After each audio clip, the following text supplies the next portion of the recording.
estão aqui. Hoje nós vamos ter uma abertura feita pelo Ari Frazão, da RNP.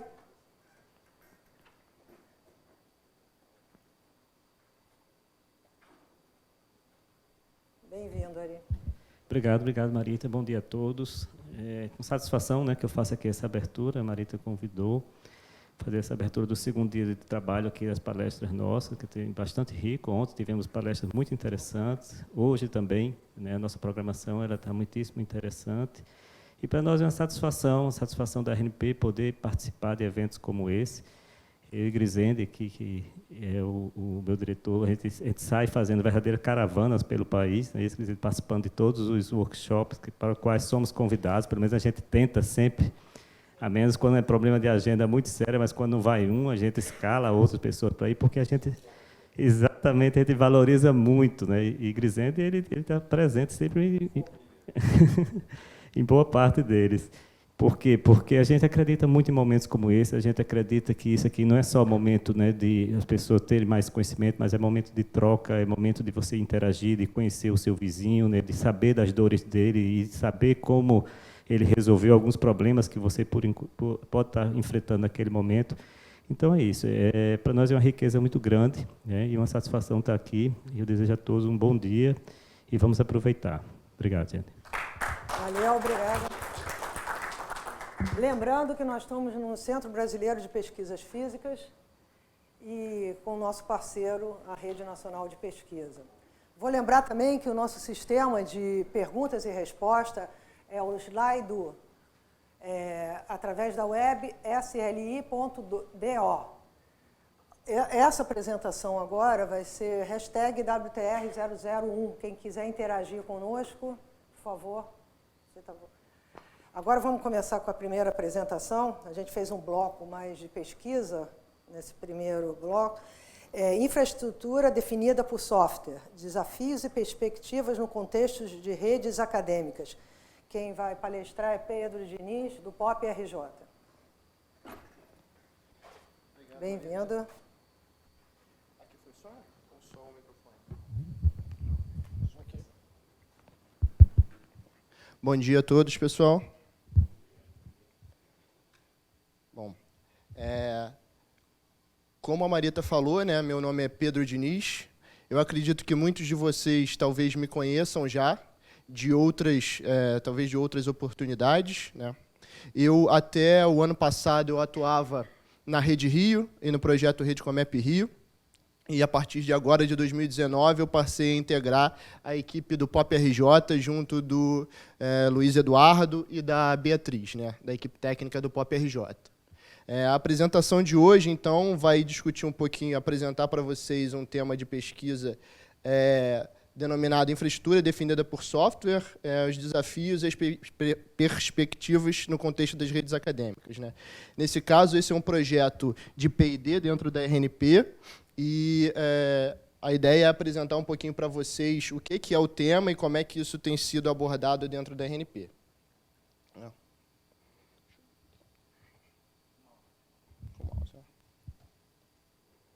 Bom, então, antes de entrar propriamente dito no tema, a ideia é passar um pouquinho para vocês, para quem não tem conhecimento, como é que é feito o processo de P&D dentro da RNP, né, e como é que está inserido dentro desse contexto o POP RJ, né? O que o POP RJ faz em termos de suporte, em termos de desenvolvimento propriamente dito, para depois entrar no projeto IDS.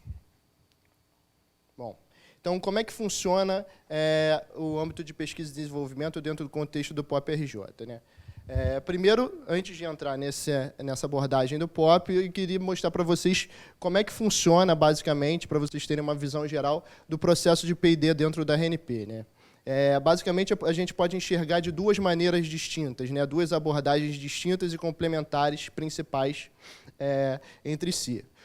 A primeira abordagem delas é o que é conhecido como os grupos de trabalho da RNP, os GTs da RNP, que são grupos de trabalho coordenados pela Diretoria de Pesquisa e Desenvolvimento da RNP, que é um trabalho desenvolvido desde 2002, que ele tem o objetivo de selecionar propostas de temas de pesquisa submetidas por membros da academia, pesquisadores, professores, e, a partir dessa seleção, fazer a gerência da execução dos projetos de P&D, com foco principal na entrega de soluções de interesse geral da comunidade, né? Ele ocorre através de um edital aberto publicamente e é apresentado todo ano dentro do Simpósio Brasileiro de Redes de Computadores, que ocorre, em geral, no início do ano, né? Então, dentro dessa temática, a ideia por trás é que a comunidade enxergue possíveis soluções que as redes acadêmicas possam fazer uso, ela é catalisada dentro da RNP e depois isso é entregue como uma solução, né? E aí aqui eu coloquei alguns exemplos de sucesso dentro desses projetos, né? Diversos dos serviços que são utilizados hoje no dia a dia dos usuários da RNP vieram através de grupos de trabalho, né? O MConf, EduDrive, CPEdu, a própria Khan Tecnologia, que hoje é a parceira e patrocinadora do evento, veio a partir de um grupo de trabalho. E a outra abordagem, a abordagem secundária, nesse sentido, é o processo de P&D para novos serviços, plataformas de experimentação e apoio à ciência. Ele funciona através de grupos de trabalho internos, né, onde a RNP ela enxerga uma determinada demanda de pesquisa, um tema interessante, e catalisa internamente esse processo, visando transformar ele num possível serviço, numa possível solução para entregar para a comunidade, né? Aqui eu citei alguns exemplos desse tipo de abordagem, que seriam, por exemplo, o serviço de medição de desempenho de rede, que é o MoniP, o serviço de transferência de alto desempenho, que é a DMZ científica, que o Marcelo e o professor Márcio falaram ontem, comentaram, o provisionamento dinâmico de circuitos através do CIPO, o PADEX e, mais recentemente, o projeto de infraestrutura definida por software, que visa a construção de uma infraestrutura virtualizada programável para múltiplos fins.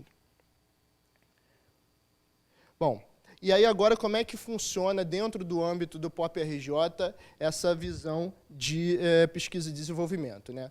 Então, devido à localização do POP-RJ dentro do contexto da RNP, né, como ela funciona como o núcleo da RNP no Rio, ele tem um importante papel para o desenvolvimento da ciência de uma maneira geral no estado do Rio, né? Ele funciona, então, como um nexo, como um concentrador das transferências de dados de pesquisas acadêmicas, de um modo geral. Então, ele aí que vem a sua importância, né? Então, agora, diante da nova visão do POP-RJ, a gente visa não só ser capaz de entregar conectividade aos pesquisadores e os seus projetos, mas apoiar eles em todas as suas necessidades, como o Luiz falou, com o objetivo de catalisar o seu processo de pesquisa, das mais diferentes maneiras possíveis que a gente possa vir a auxiliar, né? Seja através do conhecimento técnico na área de TIC ou até mesmo através do apoio e suporte em termos de infraestrutura e operação através da nova plataforma do RSDC que a gente tem aqui hoje,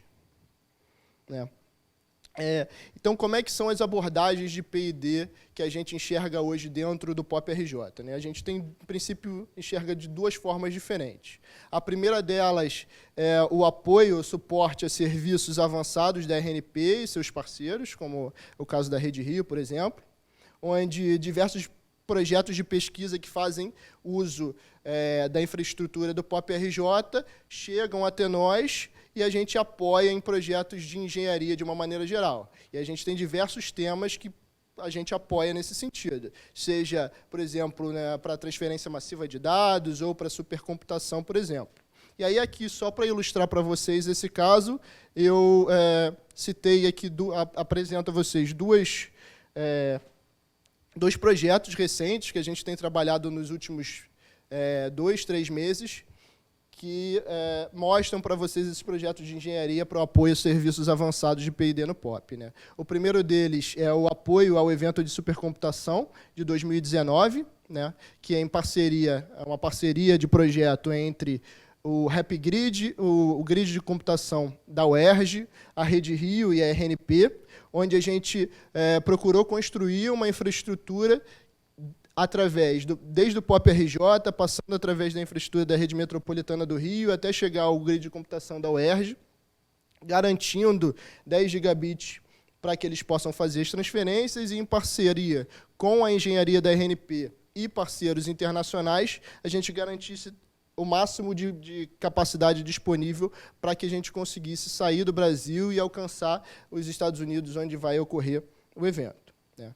Esse é um dos apoios em termos de engenharia que a gente faz, e o segundo deles, que eu apresento a vocês, é o suporte ao serviço de processamento de alto desempenho expresso, né?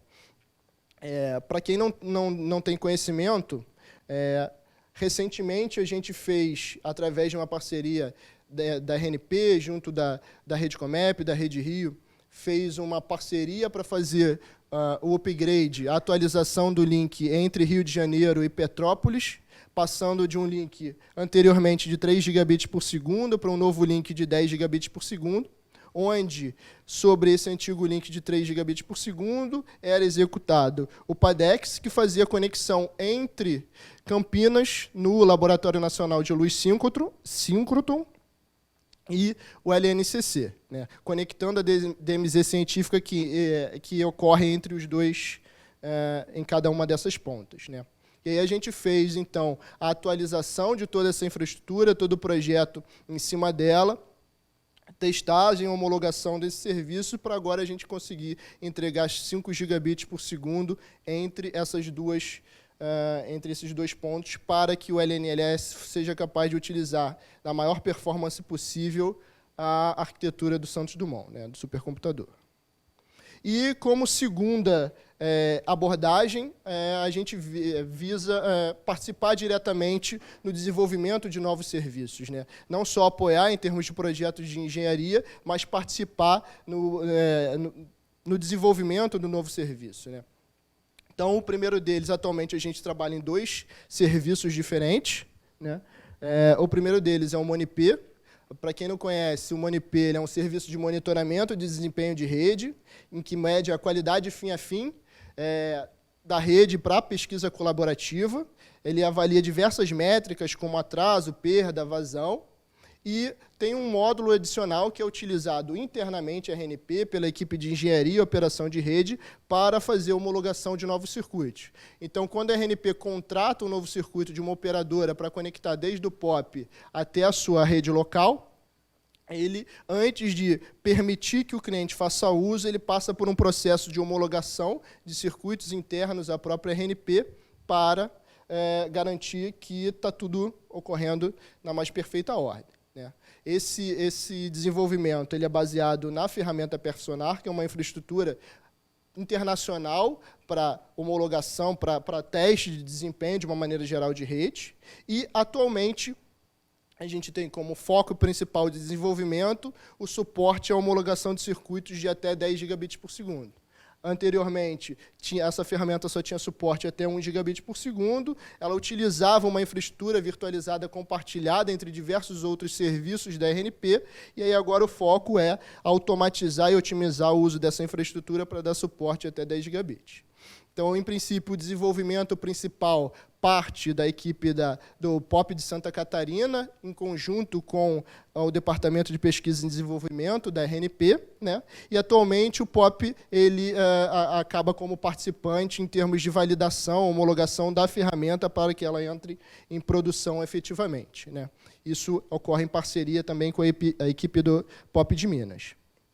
E, como segundo item, o propriamente dito, é que entra a parte de desenvolvimento em cima da infraestrutura definida por software. Mas, então, o que é a infraestrutura definida por software, né? Então, como principais premissas, o mercado de redes ele vem sofrendo, ao longo dos últimos anos, uma crescente transição, né? Passando de um modelo monolítico, integrado verticalmente, para um ecossistema aberto, totalmente aberto. Vou mostrar nos próximos slides o que a gente quer dizer com monolítico e o que significa um ecossistema aberto, né? Em cima dessa evolução, surgiram diversas arquiteturas, padrões, protocolos que acabaram por facilitar a entrada de novos concorrentes dentro dessa indústria de computação e de rede de uma maneira geral, né?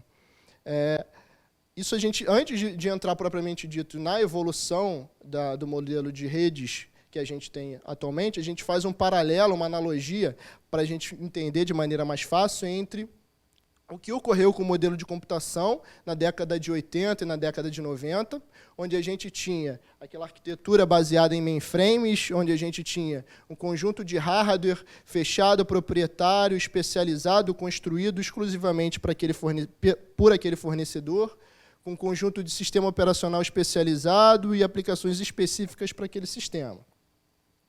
E a gente acabou por evoluir para a arquitetura de microprocessadores abertos, com diversos tipos de sistemas operacionais distintos, e sobre os quais a gente teve a evolução, uma quantidade infinita de novas aplicações ocorrendo em cima desses novos sistemas. E aí é que vem a questão da... essa arquitetura anterior, ela é chamada de integrada verticalmente, fechada proprietária, e que permitia, justamente em função dessa característica de proprietária, um baixo grau de inovação, com uma indústria extremamente pequena, que passou, então, uma evolução para uma arquitetura totalmente horizontal, com uma interface aberta, com mais diversos tipos de sistemas operacionais sendo executados em cima desses microprocessadores, e aí cresceu a indústria em cima disso, né? E aí agora a gente fazendo um paralelo com o que a gente tem visto hoje em dia no modelo de rede de computadores, agora ao longo das décadas de 2010 e 2020, onde a gente passa de uma arquitetura de caixa preta, né, de black box, onde a gente tem, da mesma forma como a gente tinha na arquitetura de mainframes, um hardware especializado, um plano de controle especializado, recurso especializado, e passa a ter agora um hardware de computação genérico, comercial, baseado em uma arquitetura padrão, até mesmo x86, como a gente tem nos servidores de uma maneira geral. A gente passa a ter um plano de controle, um sistema operacional de rede que opera sobre esse hardware de computação, e em cima desse plano de controle a gente pode ter também um conjunto infinito de possíveis aplicações que ocorram em cima desse plano de controle, né? E assim como a gente tinha anteriormente, a gente passa de uma arquitetura integrada, uma arquitetura monolítica, fechada e proprietária, e passa a ter agora um ecossistema totalmente aberto, interfaces abertas, plano de controle aberto e aplicações abertas também. E isso tudo permite, então, o desenvolvimento rápido e o crescimento da indústria como um todo. Então, fazendo novamente um paralelo entre o que a gente tem tradicionalmente e o que a gente tem hoje em dia, né? A gente pode fazer uma modelagem em termos de arquitetura do modelo de rede de computadores, onde a gente tem, em camadas distintas, né, um plano de dados, que estão os nossos equipamentos de rede de uma maneira geral, que eles fazem encaminhamento, filtragem, bufferização, marcação de pacotes. A gente passa a ter um plano de controle também, responsável pelo controle da mudança da topologia, cálculo de rota, montagem da tabela de roteamento. Isso tudo funciona de uma maneira totalmente distribuída, com algoritmos distribuídos, fazendo a sinalização entre todos esses equipamentos. E, em cima desse plano de controle, a gente tem um plano de gerenciamento, em geral centralizado, que faz a coleta de medidas e as configurações de equipamentos, né? Só que isso acaba gerando o que a gente conhece como uma rede engessada, uma rede calcificada, que ela acaba por dificultar a implementação de novas soluções tecnológicas, já que a gente tem uma arquitetura fechada, com hardware especializado, sistema operacional fechado e um conjunto de funcionalidades também específicas de um determinado fabricante, seja ela para executar roteamento, gerenciamento, controle de acesso e tudo mais, com as mais diversas funções e protocolos específicos para realizar essas funções, sendo implementado por bilhões de linhas de código específicas de cada fabricante, né? E aí agora a gente... Então, a partir dessa evolução de um modelo monolítico, passando agora para um ecossistema totalmente aberto, a arquitetura de SDN e o OpenFlow eles foram importantes para iniciar essa transição, né? Então, agora a gente deixa de ter um plano de controle distribuído e passa a ter um plano de controle logicamente centralizado, agora mais inteligente, que é implementado totalmente via software. E os switches eles passam agora a não ser mais com hardware especializado, passam a ter somente aquela função de receber um pacote e fazer a análise do cabeçalho e fazer um encaminhamento. Então, com isso, a gente consegue ter hardware mais simples, hardware mais baratos e que passam a ser também mais inteligentes. Em termos de arquitetura, como é que funciona a questão de redes definidas por software, né? A gente tem, na primeira camada, os elementos de encaminhamento, que são aqueles switches simplificados. Temos o sistema operacional de rede, uma plataforma de controle, que faz a comunicação com esses elementos de encaminhamento de dados, que toma a decisão de encaminhamento. E, em cima desse plano de controle, a gente tem as diversas funções de redes virtualizadas, as aplicações de rede. E o que é principal, o que é interessante de se ver, é que o protocolo principal, hoje em dia, adotado na indústria, que faz a comunicação entre esse sistema operacional de rede e esses elementos de encaminhamento de dados, é o protocolo conhecido como OpenFlow, em que ele foi, então, adotado para a construção da rede sobreposta SDN da RNP, que eu vou falar brevemente nos próximos slides. Então, aliado a esse fato, aliado à nova tecnologia de redes definidas por software, a inclusão da tecnologia de computação em nuvem, isso tudo acabou por acelerar também a integração das funções de redes virtualizadas nos servidores de arquitetura genérica que executam funcionalidades de encaminhamento de dados. Então, entrando agora no tópico propriamente dito de infraestrutura definida por software, então, o que é o IDS? Né? A ideia é que a gente tenha recursos de computação, de rede de armazenamento, agora totalmente integrados e virtualizados, agrupado logicamente e gerenciado tudo como se fosse software. Né? Onde a gente passa a ter operação, controle da infraestrutura, utilizando exclusivamente tecnologia de software, e a gente consegue, então, minimizar o envolvimento humano. Isso tudo para a gente executar agora atividades de controle exclusivamente via software, né? Seja ela para fazer configuração, aprovisionamento, gerenciamento, monitoramento.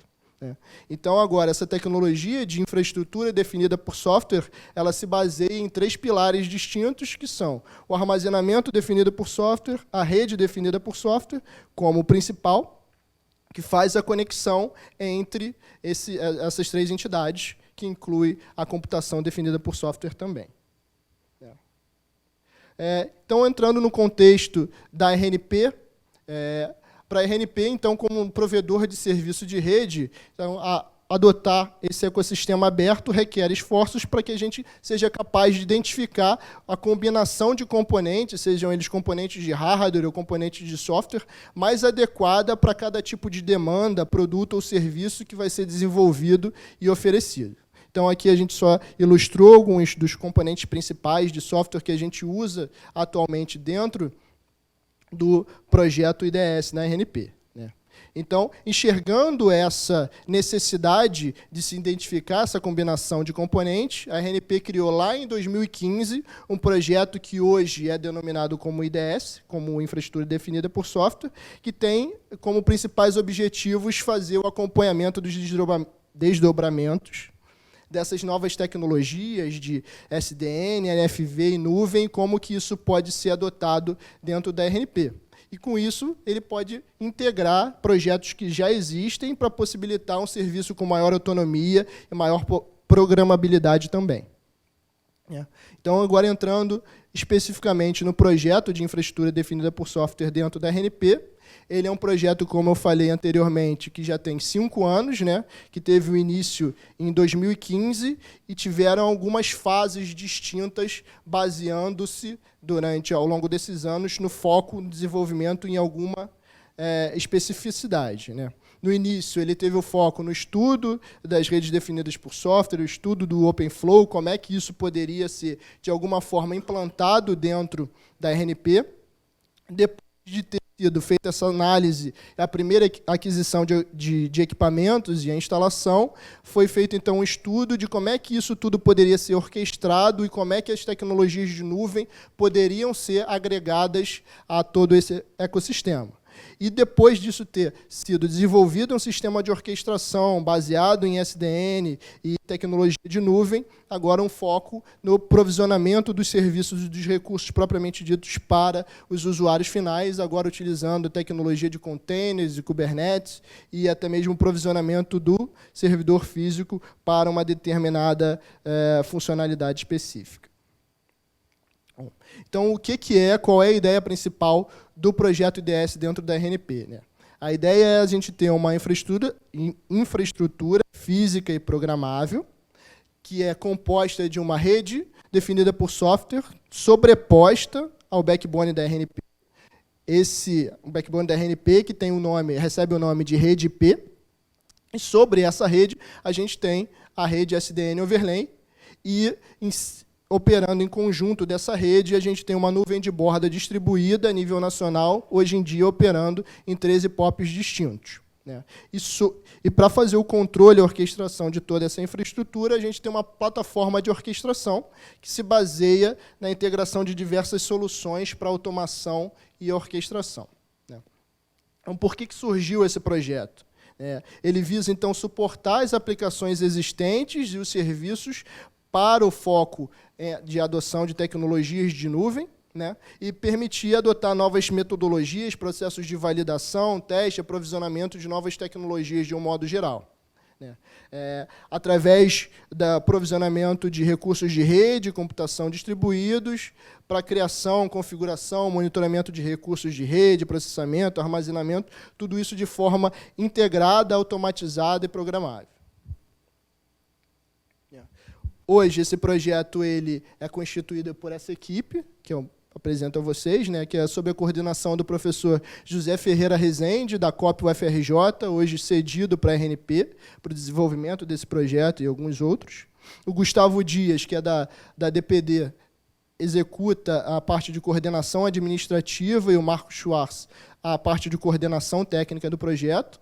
Esse projeto tem uma equipe de desenvolvimento constituída por diversos membros da RNP, da UFRJ, aqui do CBPF, do POP e da USP também. Ao longo dos anos teve evolução, alguns membros entraram, alguns membros saíram, e hoje em dia ela é composta por essa equipe. E como é que está instalada essa infraestrutura e os recursos que estão hoje nos 13 POPs, como eu havia falado, né? A gente pode dividir isso em dois itens distintos, né? O primeiro deles é a rede SDN virtualizável, que ela é composta por um conjunto de switches brancos, como a gente diz, que na verdade são os servidores com arquitetura x86, de baixo custo. A gente pode ver que torno de R$3.000 que eles foram comprados, com suporte a interfaces de 10 gigabits, onde, em cima desses servidores, a gente executa um sistema operacional aberto, executa um Linux, e sobre esse Linux a gente executa algumas aplicações que permitem a programabilidade baseada em SDN OpenFlow. E, além disso, a gente tem também uma nuvem de borda, como a gente chama, né? Uma nuvem, equipamentos, servidores de computação e armazenamento instalados em conjunto com esses white boxes, com esses switches brancos, que nada mais são do que servidores de alto desempenho, que hoje, baseado na arquitetura que foi implementada, tem a possibilidade de, inclusive, ser expansível para placas de rede e testes de até 100 gigabits por segundo, já visando o roadmap da RNP dos próximos anos de implantação de backbone de 100 gigabits. Então, a ideia com essa rede SDN virtualizável é permitir a criação de múltiplas redes virtuais isoladas com banda garantida. Então, aqui a gente pode ver que a gente tem o sistema de orquestração, uma visão do sistema de orquestração através da sua interface web, onde a gente tem os 13 switches brancos, e sobre esses equipamentos, a gente construiu 2 serviços utilizando a infraestrutura do IDS. Cada um desses serviços utiliza uma topologia de rede virtual, logicamente isolada entre elas, onde cada um deles pode ter uma topologia completamente distinta, com requisitos e garantias totalmente diferentes. E, além disso, a gente tem uma nuvem de borda, né, que permite a alocação dos recursos computacionais de diversas modalidades diferentes atualmente, né, sejam elas através de máquinas virtuais, de containers, ou até mesmo o provisionamento do servidor físico completo, de uma maneira geral. E para fazer a orquestração de todo esse ambiente, foi desenvolvido, ao longo dos anos, um orquestrador conhecido como SDN Overlay Orchestrator, que é o Solo, né, como ele é denominado, que, na sua versão atual, ele é responsável por fazer o gerenciamento e o provisionamento dessas redes virtuais isoladas, fazer a instanciação de serviços baseados em containers e o provisionamento de máquinas virtuais e físicas também, né. Ele provisiona os recursos integrados de uma maneira unificada de rede, computação e armazenamento, constrói tudo de maneira transparente para o usuário final, que vai fazer o uso dessa infraestrutura, através de uma interface web amigável, com uma interface de linha de comando para fazer o troubleshooting, algumas APIs para fazer a interação com outros sistemas que venham a fazer uso desse sistema de orquestração. O desenvolvimento dele foi baseado no controlador SDN ONOS, né, que já é amplamente adotado na indústria e tem um foco de desenvolvimento bastante grande, uma parceria de diversos fabricantes grandes na indústria com foco em otimizar esse orquestrador. Ele foi desenvolvido ao longo do último ano e meio, utilizando diversas metodologias ágeis de desenvolvimento, que culminaram em simplesmente 50 mil linhas de código para disponibilizar esse serviço para uso geral, né.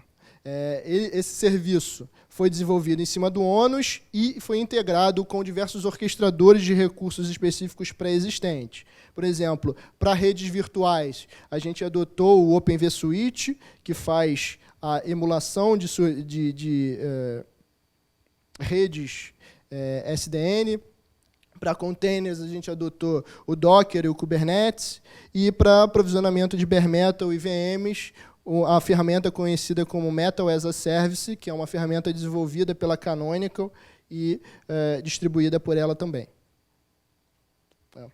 Então, como benefícios gerais, né, benefícios principais que a gente pode tirar em cima desse projeto, em cima dessa topologia de rede, a ideia principal é fornecer um ambiente para aplicações piloto. Ou seja, que a gente passe a ter um laboratório comum, seja entre a própria RNP internamente ou parceiros de pesquisa, outras instituições que queiram fazer uso, de alguma forma, dessa infraestrutura de backbone a nível nacional, né. A ideia é fornecer a flexibilidade na montagem e desmontagem de infraestrutura para realizar provas de conceito, aproveitar de forma integrada laboratórios e ambiente de teste que já sejam existentes dentro da própria RNP ou, de alguma forma, de alguns parceiros, instituições que permitam fazer uso dos seus laboratórios de pesquisa em termos de computação e rede de uma maneira geral. E, além disso, também permite, já que ele pode instanciar um backbone virtualizado em cima do backbone físico, pode validar premissas e ganhar expertise antes de fazer a contratação e a compra de diversos novos serviços, né. Então, e agora falando especificamente de possíveis usos para os clientes finais, né.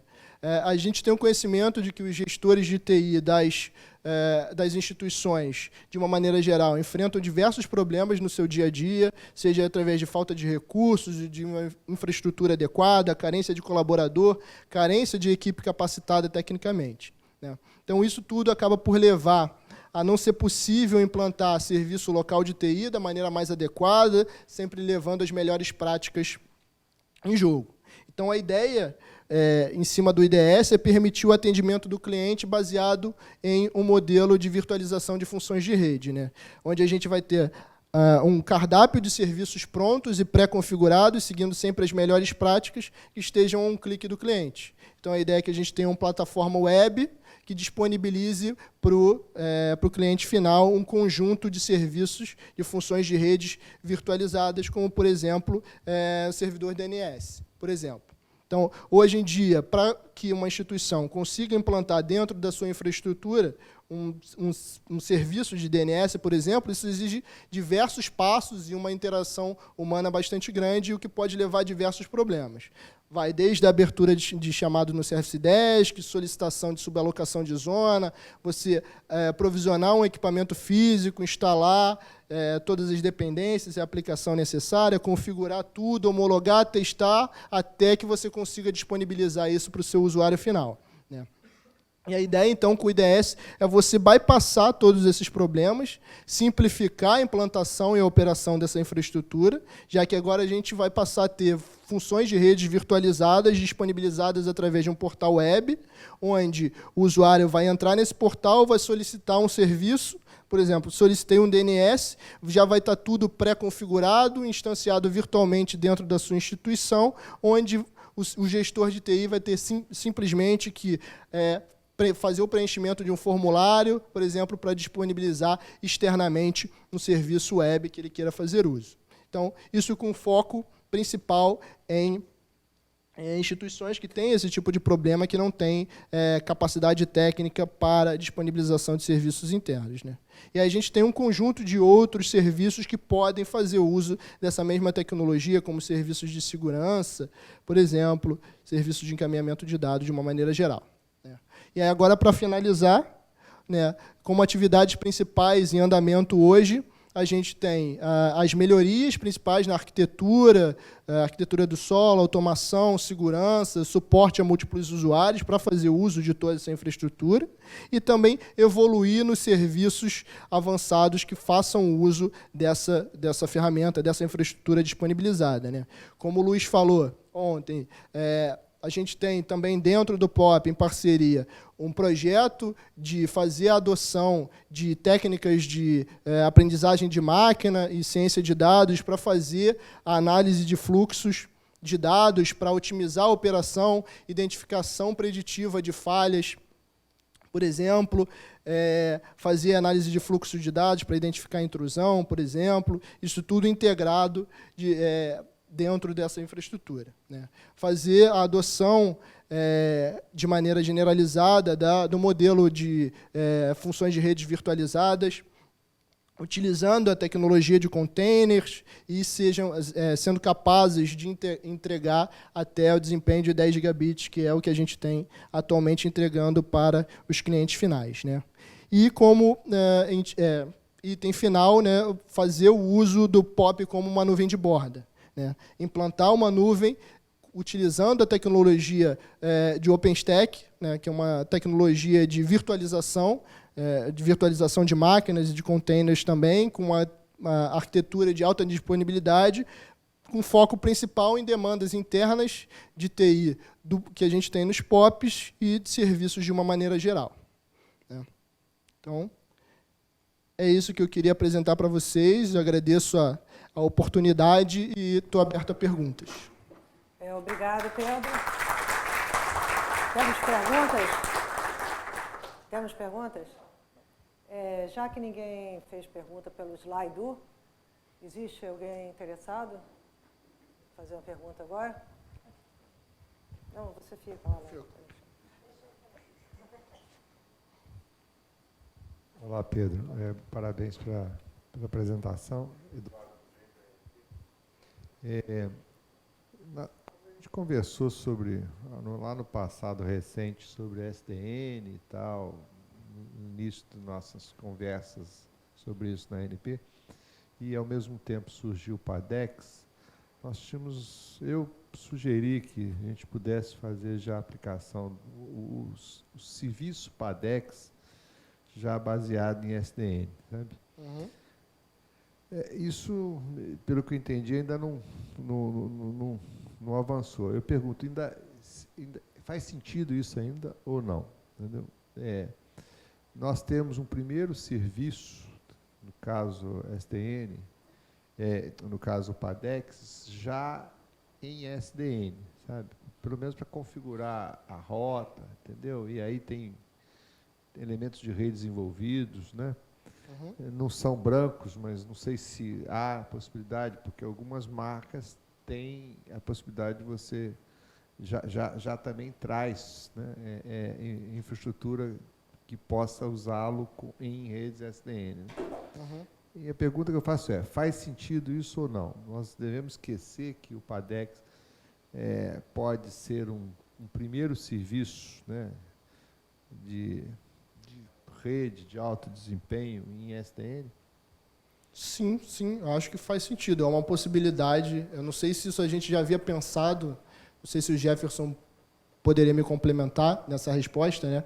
Mas como o IDS ele tem como por trás o orquestrador, o solo, que é capaz de utilizar a infraestrutura do NSI para construir circuitos sob demanda com garantia de banda, garantia de latência e tudo mais, poderia se pensar em fazer o uso dessa infraestrutura para construir um circuito virtual sob demanda, costurando desde os POPs até chegar à última milha do cliente. É uma possibilidade de se pensar também. Eu acho que isso não estava no roadmap, a gente não havia pensado nisso ainda, em fazer o uso dessa infraestrutura, mas é algo que a gente poderia pensar. A gente tem pensado em fazer o uso da integração com o projeto de DMZ científica, disponibilizar essa nuvem de borda como um serviço posteriormente dentro dos POPs, e isso pode vir a se integrar também com o serviço do PADEX.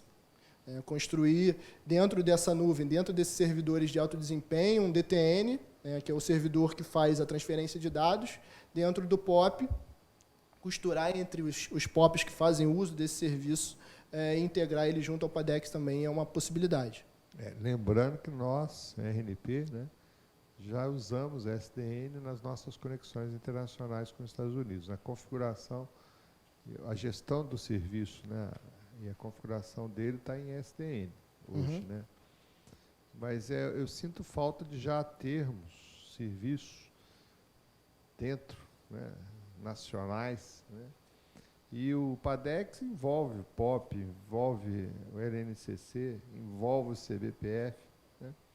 Tem tudo a ver, né? E acho que está mais o nível de prontidão do PADEX para ser um primeiro serviço já considerando a arquitetura IDS, eu acho assim quase que óbvio, sabe? Começar por aí, entendeu? Acho que sim. Acho que a gente pode pensar nessa arquitetura e colocar no roadmap do próximo ano. Né? Como eu falei, já existe essa ideia para o roadmap do ano que vem, de 2020, de fazer a integração com o serviço de DMZ científica que já está associado diretamente ao PADEX. Né? Agora, a gente costurar o circuito interno dentro da RNP do backbone para disponibilizar isso como serviço integrado algo a se pensar. Obrigado. Mais alguém? Mais alguma pergunta? Opa. Bom, eu ia perguntar, a gente estava até conversando ontem, mas eu aproveitar para perguntar aqui. Você falou ali sobre os white box e falou, por exemplo, sobre o switch do sistema do IDS, que é praticamente de graça, R$3.000, considerando se você fosse partir por uma solução proprietária de qualquer outro lugar. Vocês já fizeram testes de throughput para entender, assim, porque é aquilo que a gente falou, uma solução proprietária monolítica, como você estava falando antes, ela está toda programada para isso, inclusive em nível de hardware. Então, o switch hoje faz encaminhamento em nível de hardware, que, em teoria, é muito mais rápido e muito mais eficiente do que fazer em cima de uma estrutura x86. E aí a minha pergunta era se, nesse processo, já conduziram testes de throughput para entender até onde dá para chegar com um hardware tão barato assim. Sim, isso foi parte do início do projeto lá em 2015, quando o pessoal ainda estava estudando qual seria a melhor arquitetura, os melhores conjuntos de equipamentos que poderiam ser adotados em termos de custo-benefício. Né? Dentro desse processo foram avaliados diversos equipamentos em termos de conformidade também, e houve uma POC, onde esses equipamentos foram implantados e passaram por diversos testes da RFC 2544 para testes de MTU, variando MTU desde o menor MTU possível, que exige o maior throughput em termos de pacote para se alcançar a banda máxima de 10 GB, que é o caso, E com a tecnologia do DPDK, que é uma tecnologia de aceleração de processamento de pacotes provida pela Intel, ele consegue atingir 10 gigabits por segundo com 64K de pacotes em line rate. Isso não é um problema. O switch branco, a função do switch é software, não é hardware? Isso, é software.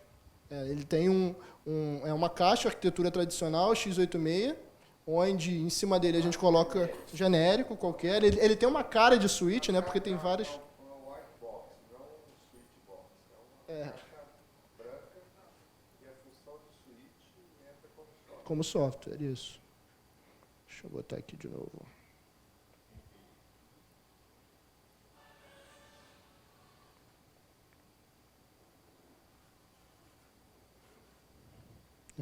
Esse carinha aí em cima, né?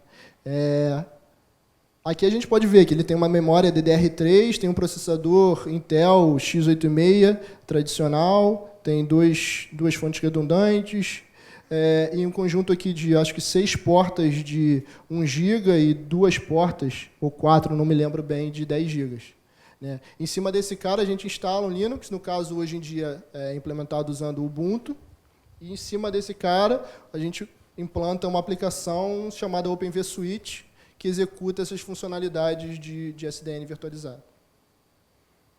E aí, todos os testes foram executados, implantando através do DPDK também, que faz aceleração de processamento de pacote, e a gente consegue atingir line rate a 10 gigabits. Ok? Então, vamos agradecer muito ao Pedro Diniz. Obrigado pela apresentação. Eu vou fazer um comunicado agora. Infelizmente, um dos palestrantes que estaria nesse bloco, o Clécio, ele teve um falecimento na família e não vai poder comparecer. Então, a próxima apresentação vai ser a última desse bloco, antes do coffee break. Eu quero agradecer muito aos nossos patrocinadores, a Unitec, a Dell Technologies, a CAN e a OTRS, para ajudar nesse evento.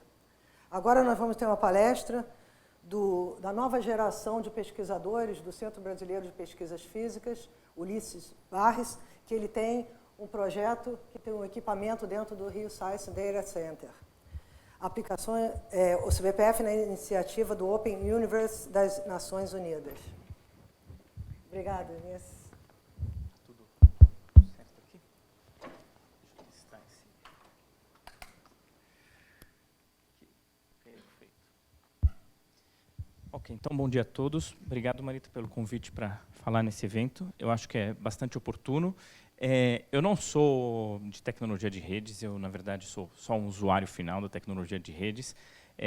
Todas as coisas que eu vou falar aqui, científicas, quer dizer, o foco vai ser científico, mas todas as coisas técnicas que eu falar, tecnologia de rede, software, foi desenvolvido por colaboradores nossos dentro do projeto, não especificamente por mim. Em particular, aqui no Science Data Center do CBPF, pelo Ednardo, que é o responsável pelo nosso sistema. Bom, eu vou apresentar para vocês um projeto que está em desenvolvimento nas Nações Unidas, ele está em gestação nas Nações Unidas a proposta original foi em 2016, está há mais ou menos 2 anos em gestação, e até o fim desse ano deve ser formalizado. É um projeto do qual a gente faz parte e do qual o CBPF, através do Science Data Center, vai ser um dos nós. Né? Não necessariamente vai ser o único nó no Brasil, vou falar mais um pouco disso mais para frente, mas certamente vai ser um dos nós. Bom, a ideia desse projeto é levar dados abertos científicos para o maior número de pessoas possíveis. E quando eu falo científicos, eu falo de ciências espaciais, é focalizado em ciências espaciais. Para entrar um pouquinho mais aqui na história, para vocês entenderem o contexto, essa é uma proposta, na verdade, foi feita pela Itália, em 2016, pelo governo italiano, em 2016, a ONU, a esse comitê especializado da ONU, o Comitê para os Usos Pacíficos do Espaço, que cuida de todas as atividades espaciais internacionais que precisam de alguma legislação comum, alguma organização comum internacional. Isso foi feito no contexto do que vocês já devem estar ouvindo bastante, sobre os Sustainable Development Goals, os Objetivos de Desenvolvimento Sustentável que a ONU lançou. E ele entra dentro das grandes agendas da ONU, nessa Agenda 2030 para o espaço, vai ser uma das atividades da ONU para capacity building dentro dessa coisa dos SDGs.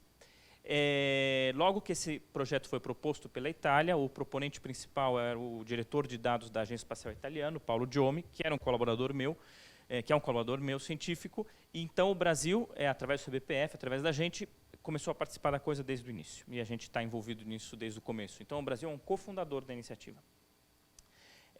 A ideia dessa palestra é um pouco apresentar para vocês o conceito desse projeto e também falar um pouquinho de uma coisa, de uma reunião que teve aqui na semana passada, de como isso pode se tornar a infraestrutura de dados para a colaboração entre os BRICS. Mas eu vou falar disso bem rapidamente. Aqui nessa apresentação, não sei se vai ser disponibilizada depois, tem alguns links e referências que é onde vocês podem pegar informações sobre o projeto. Em particular, essa é a proposta original, que foi feita do projeto para a ONU, e aqui tem um link para vocês acessarem esse documento. Mas se vocês digitarem essa sigla aqui, que é a referência dos documentos lá da ONU, vocês conseguem acessar também no Google sem problemas. Bom, qual que foi a motivação principal para a gente propor esse projeto, né? A motivação principal é que existe um contexto tecnológico adequado para se fazer isso agora, né? Em bom português, a coisa está caindo de maduro, a gente pode dizer. A astronomia, você vê aqui a evolução da quantidade de dados produzida anualmente pela astronomia, em comparação com o que acontece na física de partículas. Nós estamos mais ou menos aqui, nessa encruzilhada aqui, onde a astronomia vai dar um salto qualitativo na quantidade de dados que ela produz. Significa que a gente vai começar a produzir, a partir do meio da próxima década, o mesmo volume de dados que o LHC do CERN produz. O LHC do CERN é o principal produtor de dados do mundo, e então o conjunto dos grandes observatórios astronômicos vai se equiparar ao maior produtor de dados científicos do mundo. A gente está falando aí de centenas a milhares de petabytes por ano de informação do conjunto de instrumentos. Talvez aqui, para vocês de rede, tenha um desafio maior até do que a questão do LHC. Porque no LHC os dados são produzidos e geridos numa primeira camada lá em Genebra. Isso daqui, os dados são produzidos espalhados no mundo inteiro, nos lugares mais inóspitos e inacessíveis, Ilhas Canárias, Havaí, deserto do Atacama, deserto no meio da Austrália, África, e depois tem que ser levados para os grandes centros. Eu trabalho nesse projeto CTA aqui, que vai produzir, a partir dentro de 4 anos, 30 terabytes de dados por dia no Chile, e daquilo que eu conversei com alguns colegas de rede, já transferi esse volume de dados diariamente do deserto do Atacama para o centro de processamento em Berlim, já não é uma coisa fácil hoje, né? É uma coisa bastante custosa. Mas tem coisas piores. O SK, por exemplo, que vai ser um radiotelescópio que vai ser dividido em 2 sítios entre a África do Sul e a Austrália, ele vai produzir uma quantidade de dados equivalentes a 300 petabytes por ano. Isso são dados já pré-processados, ou seja, os dados brutos são um volume muito maior, né? Mas esses os dados brutos são pré-processados on-site. Isso significa que, em termos de dados que para uso científico, esse único experimento vai produzir 30 terabytes de dado por astrônomo vivo no planeta. Existem mais astrônomo profissional no planeta. Existem 10 mil astrônomos profissionais no mundo, mais ou menos, e essa é a quantidade de dados que cada um vai ter. Mas só um percentual desses astrônomos são astrônomos rádio. Ou seja, a quantidade de informação que a gente vai produzir é muito superior do que a gente vai conseguir processar com facilidade. Esse é o contexto. Agora, por que então é importante pensar em redes de dados e bases de dados com certas características de acessibilidade para a astronomia? Um bom exemplo é olhar o que aconteceu com o Hubble Space Telescope, que está chegando no fim da sua longa vida. 60% das publicações do Hubble são baseadas em catálogos e não são resultados obtidos pelos PIs das observações. O Hubble é talvez o telescópio de maior sucesso na história da astronomia, e grande parte disso é porque a base de dados do Hubble, o software, a acessibilidade dessa informação, a capacidade que uma pessoa que não trabalha diretamente com a instrumentação tem de usar esses dados para a produção científica é muito grande. Então, mais da metade das publicações dele vem de uso de catálogo, de revisitação de catálogo, que é uma grande questão em astronomia. A outra motivação para se propor isso nesse momento é que as barreiras tecnológicas de compartilhamento, armazenamento, processamento de dados, grandes volumes, basicamente necessárias para se atingir algumas dos objetivos que a gente tem, não existem mais virtualmente. São sempre desafios, mas as soluções tecnológicas estão aí. E a ideia desse projeto, quer dizer, a ideia de uma visão para os dados em astronomia em geral, é que amanhã os dados astronômicos já reduzidos, já processados, com um nível de calibração de altíssima qualidade, sejam disponíveis ao maior número de pessoas possíveis, inclusive citizen scientists, que, segundo um relatório da Academia Americana, né, de Ciências, de 1 ano atrás, espera-se que em 10 anos estejam fazendo descobertas fundamentais em ciência, ou seja, publicando artigos ou publicando resultados do nível de pesquisadores profissionais.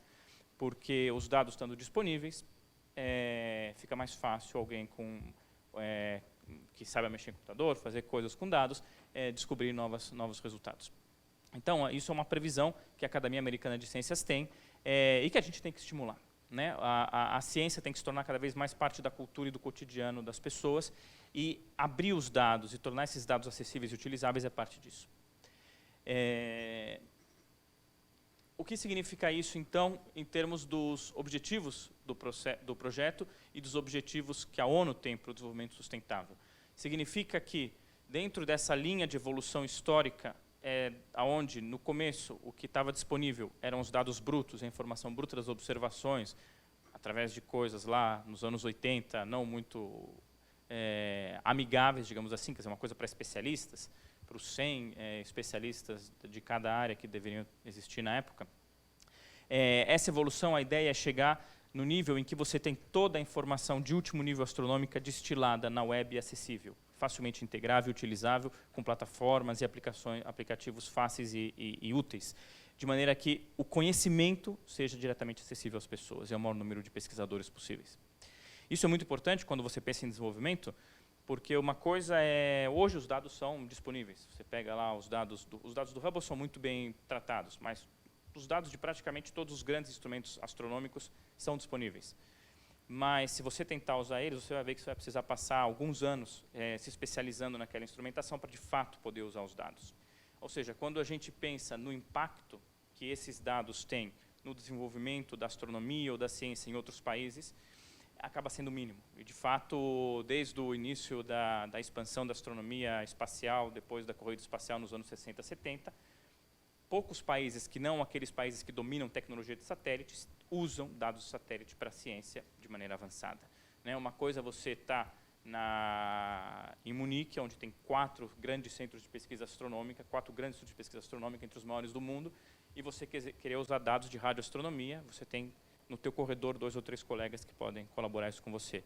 A outra coisa é você estar na Namíbia, na Nigéria, no Brasil, e querer usar os dados de um observatório, e não tem ninguém no país que faz a mínima ideia de como aquele observatório funciona. Então, se os dados não passaram de um certo nível de acessibilidade, quer dizer, não são dados já reduzidos, que a gente chama, é muito difícil que a ciência se desenvolva, tenha uma nucleação em lugares onde ela não existe ainda, a ciência espacial, pelo menos. Então, isso faz parte de levar o desenvolvimento e o acesso à ciência pelo mundo. Então, a acessibilidade ao espaço é um dos pilares dessa Agenda 2030 para o espaço da ONU. E é um ingrediente fundamental, na medida que a astronomia tem um papel cultural muito importante em atrair jovens para o que a gente chama de educação para as disciplinas STEM, né, as disciplinas técnicas, que depois revertem em desenvolvimento de capacidades para o desenvolvimento dos países. Então, é uma das ações que podem ser feitas para a inclusão social e igualdade entre os países. Quando a gente fala de acessibilidade ao espaço, você pode pensar acessibilidade direta à órbita, com satélites, desenvolvimento de tecnologias, indústria que apoia o desenvolvimento espacial, educação, mas eu acho que o fator principal da nossa época são os dados. E por que os dados? Porque, como eu falei, as barreiras tecnológicas para o uso dos dados hoje, de maneira distribuída, em grande quantidade, foram drasticamente reduzidos. existem muito mais dados, a gente produz muito mais dados, vai produzir cada vez muito mais dados do que a gente pode converter em informação. Então, existe uma pressão natural que a gente melhore a nossa capacidade de produzir conhecimento a partir dos dados gerados, porque senão o custo específico do conhecimento fica muito alto, você gasta bilhões desenvolvendo telescópios e produz um epsilon a mais de conhecimento efetivo. Então, o custo de cada paper, de cada conhecimento novo, de cada descoberta, fica muito mais caro. E a outra razão, e isso é fundamental para começar a desenvolver ciência em qualquer país, é que os dados, num certo sentido, são baratos, eles já estão lá, e são sustentáveis. Ou seja, uma vez que você tenha boas bases de dados e consiga manter uma alimentação contínua nelas, o sistema se mantém sem precisar de grandes saltos de investimento nos países. E com isso ela pode ser de fato uma porta de entrada para o desenvolvimento mundial.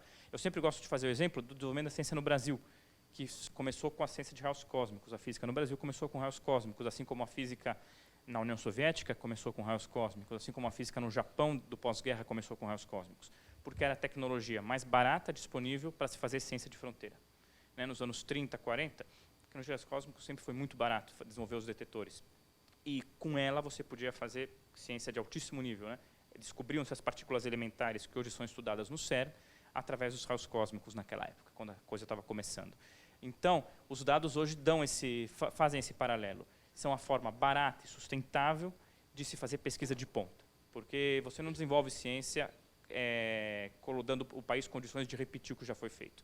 Ou tem a chance de sair um prêmio Nobel daquele país, de ter alguma descoberta seminal, ou a coisa não acontece.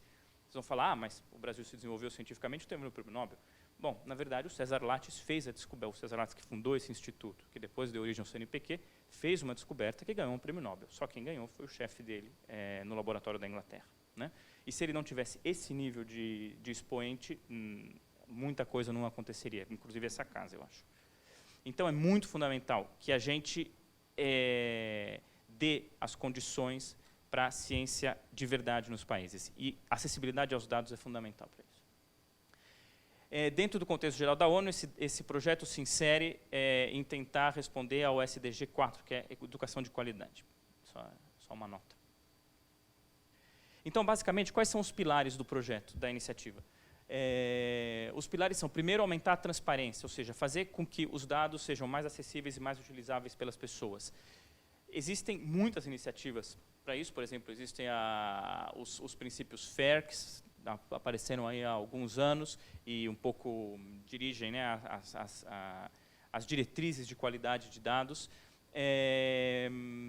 A astronomia, na verdade, é pioneira na distribuição de dados, na acessibilidade de dados. Desde os anos 80, existe o chamado Virtual Observatory Alliance, que trabalha em desenvolver ferramentas de dados.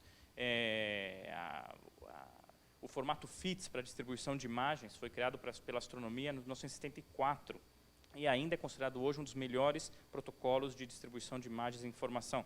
Tanto que, por exemplo, hoje, quem está fazendo toda a digitalização dos arquivos, dos documentos, dos arquivos secretos do Vaticano, que é a Biblioteca do Vaticano, é a Agência Espacial Europeia, usando tecnologia dos anos 70, desenvolvida pela astronomia, que é o que a gente usa ainda para os grandes telescópios. Então, quer dizer, a astronomia tem uma grande tradição nisso, mas é preciso dar um passo a mais. É preciso olhar para além do horizonte dos especialistas e incorporar nas coisas que a gente faz a questão de que a consciência de que os dados têm que ser acessíveis para todo mundo com o mesmo nível de qualidade, para que se permita o desenvolvimento científico.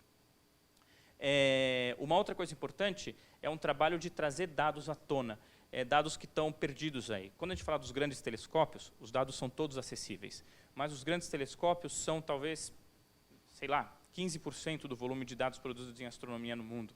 Tem um monte de telescópios de médio, pequeno porte, observatórios de até 1, 2 metros de diâmetro, radiotelescópios menores, que produzem informação útil, principalmente nessa era onde você precisa combinar dados de diferentes bandas em grande quantidade para fazer estudos astronômicos, que é a chamada era dos multimensageiros astronômicos, que a gente fala, e às vezes esses dados não estão disponíveis.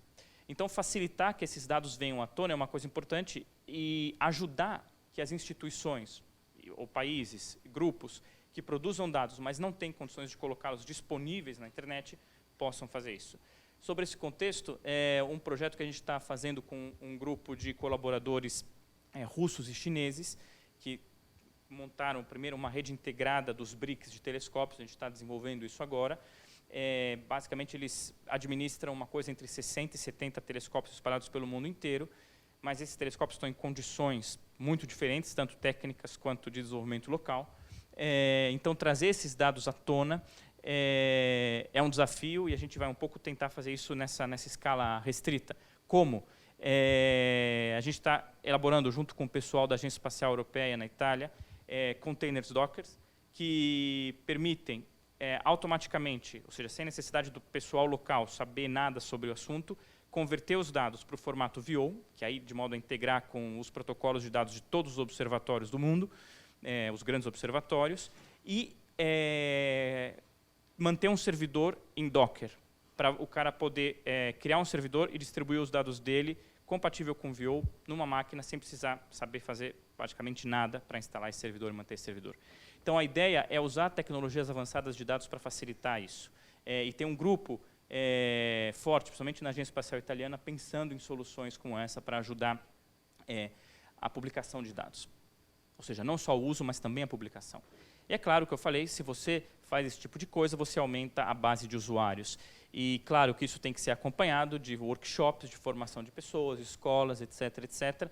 E, de fato, ano que vem, em abril, provavelmente, vai acontecer no CBPF o primeiro encontro do comitê diretor da iniciativa Open Universe da ONU, vai ser aqui, e uma das coisas que a gente quer fazer em paralelo é uma escola para treinar as pessoas, os estudantes, nessas ferramentas.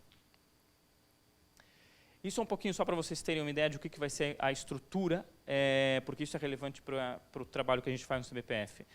Além da direção pela UNOSA, que é o escritório da ONU para as atividades pacíficas do espaço, e os estados membros participantes, dos quais o Brasil é um, a iniciativa vai se desenvolver por vários grupos de trabalho, mas a infraestrutura não vai ficar centralizada na ONU, ela vai ficar distribuída em nós. E o CBPF é um dos nós que está sendo construído por essa iniciativa, ou seja, é um dos nós que vai produzir software e vai participar do tráfego e do processamento de dados que vão ser usados pelos vários servidores que vão manter a iniciativa funcionando. Aqui são alguns exemplos de países e grupos que já estão envolvidos. Para poder começar a iniciativa, quer dizer, antes que ela fosse fundada oficialmente e tivesse recursos, o que deve acontecer até o fim do ano, recursos próprios, a gente começou a fazer algum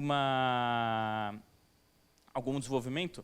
Isso eu peguei de uma palestra aqui dos BRICS, é um exemplo da primeira atividade que a gente fez, que foi montar um portal de acessibilidade de dados para o Open Universe. Basicamente, esse portal, o que ele faz foi coadunar, juntar numa única interface todos os servidores de qualidade de dados que existem na web hoje. Existem algumas dezenas de bons servidores mantidos por diferentes agências espaciais, diferentes instituições, mas a coisa é toda espalhada. E você tem que ir acessar cada um e se comunicar de maneira independente com cada um. O que a gente fez foi integrar uma única interface, onde você faz uma pesquisa aqui e automaticamente pega os dados de todos e traz para uma única interface de novo, de modo que fica mais fácil de usar. Então, por exemplo, quando você vai aqui em astronomia espacial, você vê que tem vários arquivos que são disponibilizados, mas cada grupo desses aqui tem uma dezena ou algo do tipo de bases de dados ou serviços de dados que podem ser acessados simplesmente através de um único ponto de entrada. Vocês devem ter percebido aqui que esse slide aqui foi tirado de um workshop que foi feito há 2 semanas atrás pelo meu colaborador italiano, Paulo Diomi, na New York University of Abu Dhabi, onde eles estão desenvolvendo um centro para Space Science Data, especializado para pós-graduação em Data Science para ciências espaciais. E eu vou mostrar um pouquinho o resultado de uma coisa que os estudantes conseguiram fazer nesse workshop de 1 semana, sem nenhum conhecimento astronômico especializado, só baseado nessas ferramentas que a gente vai mostrar aqui. Bom, então, por exemplo, você entra aqui, coloca o nome de uma fonte astronômica de interesse E aí você começa a acessar os vários portais que tem de maneira integrada. Por exemplo, aqui é o tipo de informação que um excelente serviço, que é mantido pelo Observatório Europeu do Sul, o ESO, dá de imagens, e aí você pode fazer um monte de coisas, fazer cross-correlação com catálogos, uma série de coisas interessantes com esse tipo de imagens aqui. Superpor imagens de diferentes bandas, etc. E, claro, tudo pode ser baixado depois e usado no teu computador, se você quiser fazer uma coisa mais avançada. Isso daqui já é um serviço que a gente desenvolveu. Então, basicamente, esse é um serviço que procura por um tipo de fonte, chamada Blazar, aquela fonte, ou AGN. Essa fonte que eu coloquei é um AGN, é um núcleo ativo de galáxia.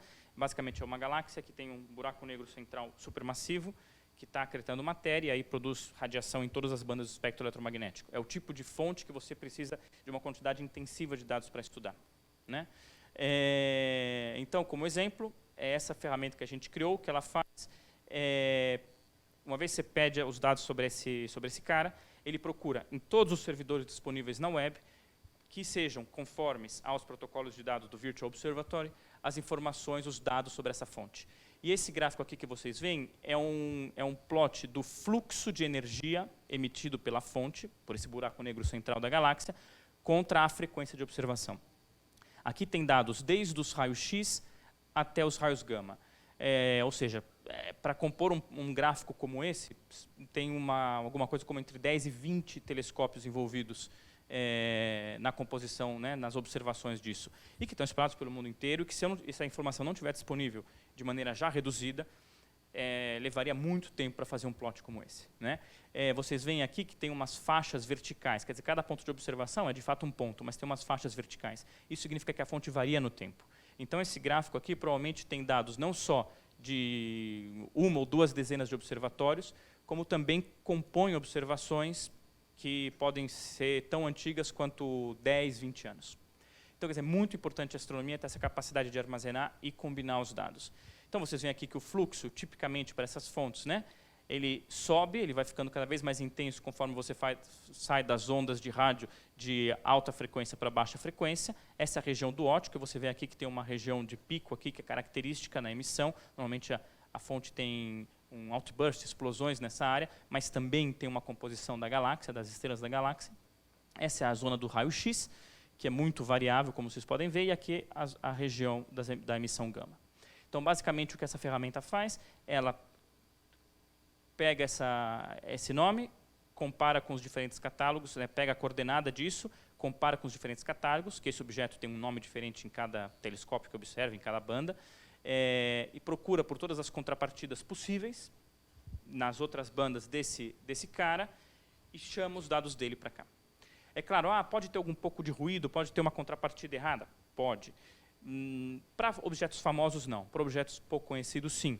Por isso que é importante a gente estar trabalhando para desenvolver ferramentas de inteligência artificial para fazer essa separação, de entender, é uma contrapartida ou não é uma contrapartida, de maneira automática. Isso é um outro exemplo. Isso daqui é um slide, PDF, mas se vocês vão lá, isso daqui, na verdade, é um vídeo que mostra as observações feitas em raios gama dessa fonte desde o ano 2008, quando esse satélite Fermi foi lançado, até 2 anos atrás. Essa é a variabilidade da fonte. Então, você vê que essas fontes têm como característica poder variar o fluxo emitido por elas no espaço de um dia até um fator 10. Então, aquela galáxia torna-se 10 vezes mais brilhante de um dia para o outro. E aqui você tem a correspondência, naquela distribuição espectral de energia que eu mostrei, do espectro da fonte em cada ponto aqui. Ou seja, aqui nós estamos nesse momento aqui em 2010, e esses pontos coloridos nesse vídeo são os pontos correspondentes à observação nesse momento. Ou seja, você tem uma perspectiva da evolução espectral da fonte e pode fazer muita física a partir disso. De novo, esses dados sempre estiveram disponíveis, mas fazer esse tipo de coisa exige integração de bases de dados e serviços em rede para que isso possa ser feito. E isso representa uma coisa nova na pesquisa para a gente. Agora, alguns exemplos de trabalhos um pouco mais a fundo. Esse é uma publicação feita pelo Paulo Diome. O Carlos Brandt foi um estudante daqui, acho que estudou com a Marita, não foi? Ou com o Marcelo, com o grupo aqui do CAT. depois ele foi fazer o doutorado dele na Agência Espacial Italiana, hoje trabalha na Alemanha, e tem trabalhado com a gente, desenvolvendo esses containers para ajudar a gente a fazer esse tipo de trabalho. Um dos grandes desafios de trabalhar com esse grande volume de dados é que, por exemplo, esses observatórios, como o Fermi-LAT, que deu essa observação, eles observam o céu inteiro a cada 3 dias. Na verdade, no caso do Fermi, ele observa o céu inteiro 3 vezes por dia. Então, o satélite está rodando na órbita e escaneando o céu. Então, a todo momento, você tem informações novas sobre a fonte. A NASA tem um serviço mais precário, digamos assim, de sempre trazer as observações atualizadas desses satélites, de raio-x, de raios gama. Então, todo dia você pode entrar lá no site e ver. Mas é uma redução muito crua da informação, muito crua da informação. Então, os dados estão os databases estão sempre constantemente desatualizadas. E ter uma visão up-to-date das fontes é um serviço de coordenação de muitos pesquisadores, e tem uma série de serviços que a gente manda de e-mails e alertas para seguir isso. Uma das coisas que isso foi uma criação do Carlos, e uma ideia do Carlos, foi pegar os softwares complexos de dados que fazem essa redução, que tem dezenas de gigabytes e uma grande complexidade de técnica para o uso, e encapsular eles no container Docker. Essa foi a primeira vez que foi feito isso, e com isso a gente permitiu que, com poucos cliques e quase nenhum conhecimento técnico, qualquer um pudesse analisar dados desses satélites de maneira muito simples. De novo, a tecnologia de container estava aí há muito tempo, ou há algum tempo. Esses softwares estão aí há bastante tempo. O problema é o conceito de se entender que precisa se dar o passo que essa informação seja acessível aos não especialistas e acessível a todo mundo. A gente começou a pensar em como juntar tecnologias avançadas de dados para permitir que qualquer pessoa pudesse rodar uma análise astronômica complexa do celular. Isso tem impacto na nossa pesquisa? Tem muito impacto na nossa pesquisa. De fato, os principais resultados iniciais do Open Universe não foram nem de treinamento de estudantes, nem nada, mas foram de resultados de trabalho científico mesmo. Então, esse é mostrando um exemplo daquilo que esse container faz. Uma vez que você identifica uma fonte como possível contrapartida daquela tua busca naquele site, você dá a partida num container que está distribuído na nossa rede, o CBPF é uma delas, e ele automaticamente analisa de novo os dados daquele satélite para esse objeto, dentro dos limites temporais que você colocou. Ele, como resultado, te dá se você faz no teu computador, ele dá o resultado no teu computador, mas automaticamente manda o resultado para nós, no nosso servidor central. De modo que a gente pode fazer uma comparação e ver se tem dados novos que deram origem a essa informação. Se tiver, a gente atualiza a nossa base de dados automaticamente. Então, é como um Wiki-database. Quer dizer, todo mundo pode participar para atualizar a base de dados. Você analisou uma fonte hoje, você automaticamente atualizou a base de dados central, sem que eu precisasse me preocupar com isso como administrador da base de dados central. Então, isso é muito poderoso. Como está tudo no Docker, os pipelines estão uniformizados, não vai ter divergência nos padrões de análise, então você tem uma base de dados homogênea. Isso é um exemplo do tipo de observação que sai disso, né? De novo, esses dados em raio-x aqui que vocês veem foram produzidos com Docker e depois juntados com esse bando de resultados que vem de outras fontes. Então, esse é um slide que o Carlos preparou, né? Mostrando as vantagens, né? Você pode rodar em qualquer sistema operacional. O cara que vai rodar não precisa ser um especialista no software, ou, na verdade, nos vários softwares que você tem que concatenar para poder fazer a análise, e você tem que entender como funciona o satélite para poder fazer isso.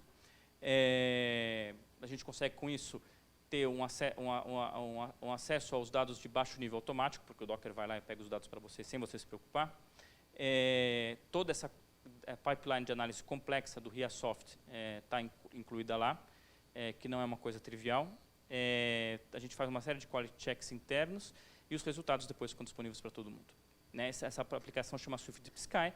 Qualquer um pode pegar e usar a partir da internet nesse link aqui. Esse foi o primeiro resultado que a gente publicou usando esse Docker. Para vocês terem uma ideia, um catálogo a vantagem é que depois o Docker você pode distribuir para todos os teus amigos e todo mundo que quiser disponibilizar uma máquina para você.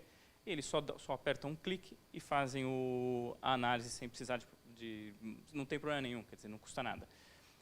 Por que eu falo isso? Porque com isso a gente conseguiu, em uma semana, fazer o catálogo mais completo, usando 14 anos de observação, de um satélite da NASA, o SWIFT, que nem a NASA tinha um catálogo tão completo das fontes desse tipo de AGN, com um buraco negro central na galáxia, como nós. Então a gente conseguiu, em uma semana, analisar 11 mil observações de blazares desse satélite SWIFT, feitas no espaço de 14 anos. E a gente conseguiu o melhor catálogo desse tipo de fonte.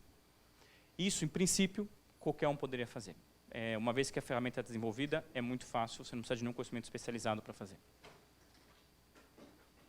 Agora, o que a gente está fazendo com outros colaboradores analisando o espectro de todas essas fontes, ou seja, a energia em função da banda de emissão, que, de novo, vai ser o catálogo mais completo de espectros desse satélite da NASA.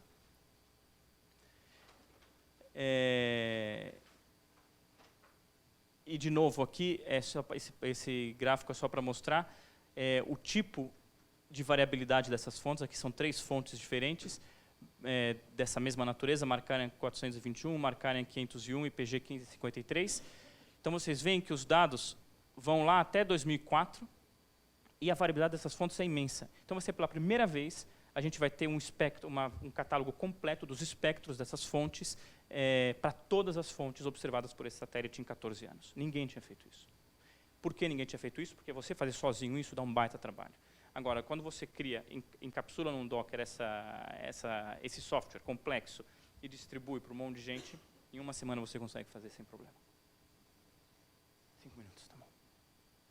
Então, aqui, de novo, aí você vai poder visualizar esses dados na internet, usando aplicações que a gente disponibiliza no Open Universe. Um outro trabalho interessante com um colega nosso da Armênia, que é um dos países que está apoiando o Open Universe oficialmente. A razão é muito simples, o presidente da Armênia é um físico, e vários dos nossos colegas conhecem ele. Ele é um astrofísico, na verdade, astrofísico teórico. Então, é um trabalho que esse cara fez de analisar, daquele satélite Fermi de raios gama que eu mostrei, as curvas de luz de todos os AGNs, usando o mesmo tipo de tecnologia, mas usando uma coisa que a gente chama de adaptive binning, onde você, como o fluxo da fonte varia muito, em alguns momentos a emissão é muito baixa, você tem que fazer uma integração por um tempo muito longo, você tem que integrar a fonte por, às vezes, até um mês para você ter um ponto de espectro com uma boa qualidade. Mas quando a fonte aumenta o fluxo dela por um fator 100, você pode fazer um espectro a cada minuto. Então, eles vão ver um software para decidir sobre isso, sobre como fazer a binagem de maneira dinâmica, e aí a gente consegue ter uma visão, digamos assim, fractal da fonte. Quer dizer, você tem aqui, nos períodos de alto fluxo, você consegue ter mais e mais fineza de observação. Isso é super importante para entender o comportamento da fonte. Bom, aqui é o mesmo trabalho que está sendo feito por colegas argentinos sobre gamma ray bursts, um outro tipo de fonte. Então, vai ser o catálogo mais completo de gamma ray bursts do SWIFT, desse satélite de raios gama. E aqui esse é o que os estudantes da universidade... não, isso daqui, desculpa, isso daqui é do GRB ainda. Então, vocês pegam aqui o catálogo de GRBs que a gente vai produzir, vai ser competitivo e, talvez, depois de um pouco mais de trabalho, melhor que praticamente todos os catálogos disponíveis do SWIFT, ou, na verdade, em raio-x nessa banda do SWIFT que existem. Isso é o limite esse eixo dá o limite de fluxo observável no catálogo, ou seja, qual o fluxo das fontes mais fracas que você consegue, que estão presentes no teu catálogo, que você conseguiu detectar, e a área do céu que você conseguiu cobrir com esse fluxo limite. Então, quanto mais baixa essa curva aqui, significa que você conseguiu cobrir uma área do céu maior com um limite de fluxo melhor, ou seja, você detectou mais fontes. E aí você consegue fazer estudos de população. Então, essa é uma das coisas mais fundamentais em astrofísica. O nosso trabalho está aqui. Você vê que ele se compara com alguns dos melhores surveys. Mas isso é porque a gente fez, por enquanto, só parte da análise. A previsão é que, depois de fazer tudo, ele vai ficar melhor que todos os outros surveys, em grandes áreas do céu e só vai perder para surveys que foram muito fundo em pequenas regiões do céu. Agora, isso é fundamental para estudar populações de fontes astrofísicas e isso significa que é uma grande contribuição, de novo, que foi viabilizada por nada mais do que uma aplicação de uma nova tecnologia de computação em astronomia. Não teve nenhum desenvolvimento técnico em astronomia aqui, simplesmente a ideia de fazer um pouco mais de computação distribuída. Aqui são outros trabalhos, eu acho que os meus 5 minutos não dá, mas eu queria mostrar, aqui no fim eu não coloquei, mas deixamos assim, aquele negócio que os estudantes de Abu Dhabi fizeram, estão fazendo, na verdade, eles estão fazendo a análise mais completa do céu em raios-x do satélite Swift que já foi feita. Isso depois de uma semana de treinamento. Aprender a usar o Docker, aprender um pouquinho sobre astronomia de raio-x. Por que é a mais completa? Porque aquela que eu mostrei para vocês, aquela análise que eu mostrei para vocês inicialmente, usando o Docker para fazer essas buscas aqui, ela parte do princípio que a gente só observa os campos de visão do observatório Swift, que a gente sabe que foram onde o satélite apontou para um AGN. Então, o satélite foi lá, o observador falou, eu quero observar esse AGN tal. O satélite foi lá, apontou para aquele AGN e observou a informação dele. Então, a gente só pega a informação do centro do campo de visão. Né? Existiram 11 mil apontamentos na história dos 14 anos do Swift assim. Agora, para cada apontamento do Swift, para um AGN ou não, tem um AGN ou outra fonte no centro, mas tem uma borda de vários graus quadrados. Se você começar a fazer a busca serendípita da presença de AGNs através de cross-correlação de catálogos dos outros AGNs que podem estar naquela imagem de fundo, você tem um survey muito mais completo. E os colegas lá de Abu Dhabi agora estão fazendo isso e vão fazer um trabalho super interessante, né? São estudantes de graduação, usando esse tipo de ferramenta. Então, quer dizer, esse projeto tem como objetivo criar ferramentas para as pessoas poderem entrar em contato com a ciência mais fácil. E eu acho que isso só é possível, quer dizer, isso acontece porque existe um casamento entre o pessoal da ciência e o pessoal tecnológico de tentar fazer alguma coisa nova que possa atingir a todo mundo. Isso pode ter um grande impacto.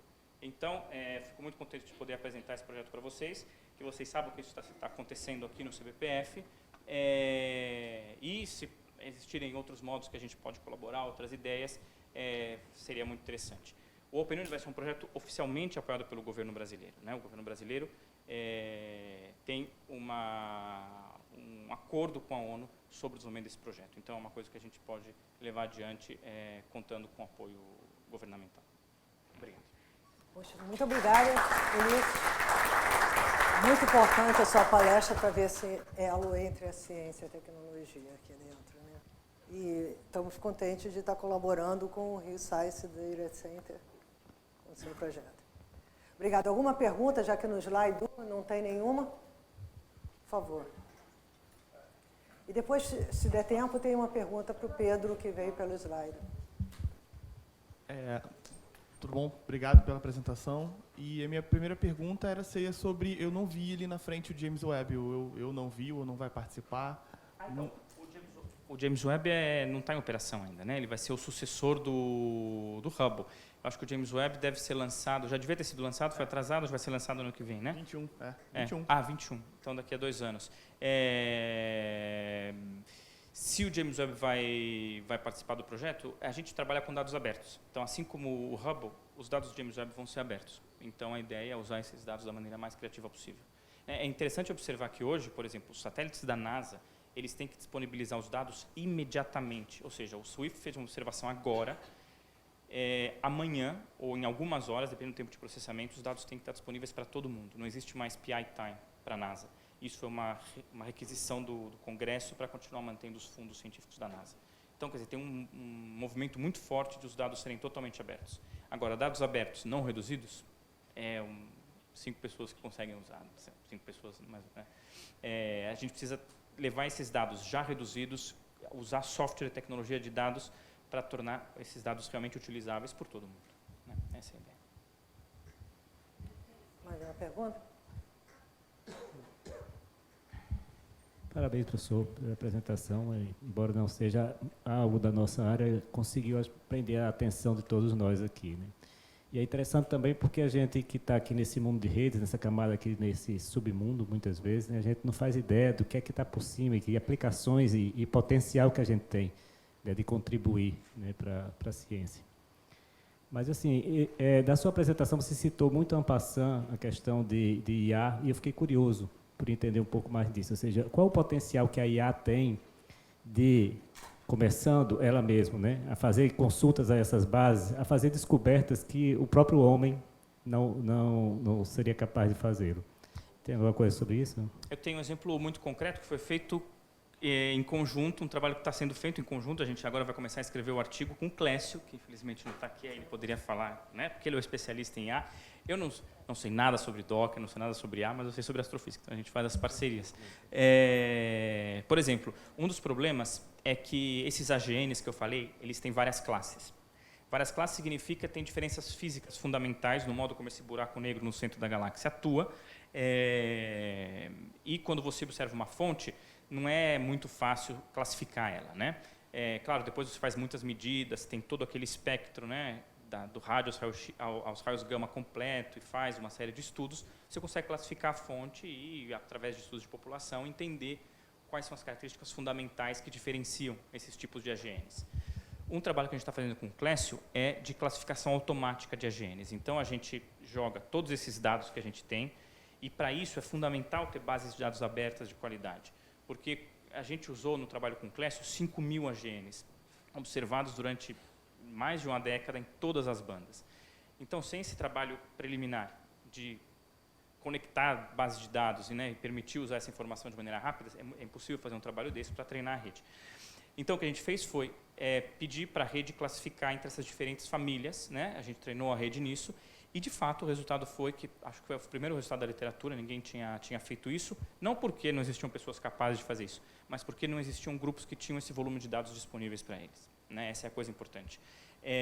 Conseguiu separar um tipo desses AGNs, que são os blazares, que são muito característicos do resto, com mais de 99% de qualidade de separação. Agora, por que isso é importante? Porque, imagina, eu falei daqueles observatórios. Bom, duas razões pelas quais é importante. A primeira razão é que agora a gente começou a tentar olhar para entender como que a rede, né, a inteligência artificial fez a classificação. E é interessante porque, rapidamente, a gente se dá conta que ela usou um espaço multiparamétrico para separar as populações, né, uma coisa n-dimensional, que vai muito além daquilo que a gente consegue separar do modo como a gente entende as fontes. Então, olhar para o modo como a inteligência artificial faz a classificação pode dar algumas dicas para nós sobre como entender a física da fonte de uma maneira que a gente não entende ainda, porque a nossa visão é limitada. A gente consegue entender, colocar junto e comparar um número de parâmetros reduzido, enquanto que a rede consegue extrapolar isso. Então, esse é um trabalho interessante que a gente está fazendo agora. E o outro trabalho interessante é que quando esses catálogos, essas 30 terabytes de dados por dia, saem do observatório, como é que a gente sabe que uso dá para esses 30 terabytes de dados? Tem um monte de fontes, tem um monte de coisa. A ideia é que, a partir de agora, isso tem muitos grupos trabalhando nisso, você vai passar esses dados que saem do observatório por uma inteligência artificial que vai classificar tão bem quanto possível, né, que tipos de fontes estão lá, né? É impensável que num observatório que produza 30 terabytes de dados por dia, alguém vai ficar olhando cada frame para tentar entender que fontes estão lá, né? E não necessariamente os catálogos que a gente tem já são completos. Como os observatórios são cada vez melhores, a gente vê cada vez mais fontes. Então, mas vai ficar impraticável fazer a catalogação do jeito que se fazia antes. Então, a inteligência artificial é fundamental para classificar tipos de fontes, por exemplo, e fazer catálogos automáticos para depois os astrofísicos estudarem as novas fontes descobertas. Quer dizer, sem isso, o novo modo de fazer catálogo vai passar por inteligência artificial. Tem que passar, não tem jeito. Senão a gente vai perder muita informação. Mais alguma pergunta? Posso? Ulisses, né? Parabéns pela apresentação. Bom, nós que trabalhamos com redes de ensino e pesquisa, né, e atendemos instituições como o CBPF, a Rede Rio também, né, nós nos sentimos orgulhosos, né, de prestar serviços para para colaborar com essa pesquisa e com pesquisas como essa, né? Pesquisas como essa, instituições como esta, como a NCC e, naturalmente, as universidades, é a razão de sermos, né, diferentes dos provedores comerciais, né? Você pode pegar o slide que você fala do terabyte lá do volume de dados. Logo eu no vou começo. falar, inclusive, Esse sobre aqui. o nosso backbone. Isto. Então, nós estamos, assim, envolvidos de corpo e alma no LSST. Nós, a ENP, nossos circuitos internacionais estão, e junto com o FIU, né? Inclusive, tem uma engenheira que fica aqui, que é da equipe do Ari, que é a Renata, que dá o apoio de rede dos circuitos que temos. Agora acabamos de ativar 2 canais de 100 GB dentro dos 5 canais LSST. Esteja certo que nós estamos de corpo e alma no LSST, e mais ainda, nós temos a responsabilidade, né, Ari, de fazer a redundância de Porto Alegre até Buenos Aires, né? Do LSST, que tem o canal pelo... o SCA também. O SCA também, nós estamos junto com o FIU, da mesma maneira, com o recurso do NSF, nós estamos indo para a Luanda, né? E também nós, a engenharia da NP e operações, né? Enxergando e botando para funcionar. Já tem um direito sobre de um canal ótico, nós estamos instalando equipamentos. Eu acho que no primeiro semestre de 2020, os canais relacionados ao SST, agora ainda em 2019, era para ter ativado em maio, junho, teve problemas com equipamentos, deve ser agora em outubro, né? Novembro no máximo. Agora o SCA, que estou falando da conexão, Claro. América, e passa por Fortaleza, e a gente entra para dentro do país, né? Ou para a América do Sul, e vai para Luanda para chegar à África do Sul, né? Pelo um outro cabo lá. Nós estamos também envolvidos com o SCA.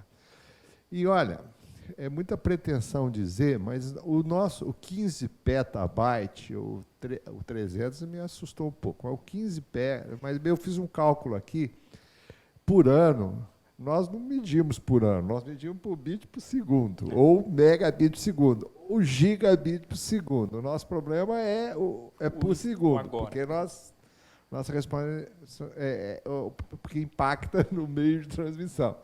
E aí, olha, você vê, o 15 petabyte por ano, se eu fiz o cálculo correto, por favor, né, ele dá meio mega por segundo. Olha, isso entendeu? Mole, tá?